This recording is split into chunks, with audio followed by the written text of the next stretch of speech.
I was sifting through a few bits of paperwork the other day and came across the radiologist's reading of my first MRI.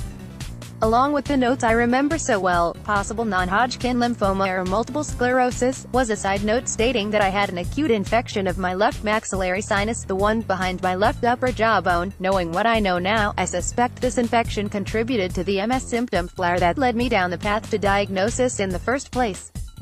In my case, I believe the doctors knew they were looking at a case of multiple sclerosis from the moment they began the exam. But I have heard from a number of people who say their MS diagnosis came as a surprise and something of an accident. Looking for one thing, finding another. For example, some people have reported having suffered some form of head trauma, from a car accident or a fall, for instance, and being diagnosed with MS on the basis of tests done to check for internal damage. They may or may not have experienced what they now know of as MS symptoms before this incident. In the case of rare or unusual MS symptoms, doctors may be looking for something completely different and stumble across lesions that have them doing a diagnostic turn and looking for corroborating signs of multiple sclerosis.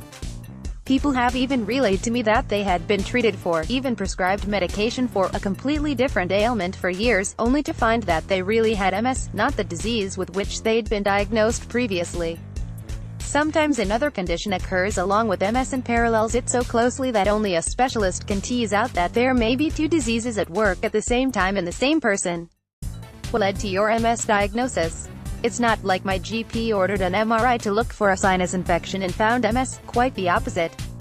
It isn't all that uncommon, however, for docs to go looking for one thing, or looking to rule out something, and discover that there is something seriously wrong under the hood. I'd love to hear from some of our readers about their accidental diagnosis with Ms. Wishing you and your family the best of health. Cheers. Travis Me book, Chef Interrupted, is available on Amazon. Follow me on the Life with MS Facebook page and on Twitter, and subscribe to Life with Multiple Sclerosis. Illustration.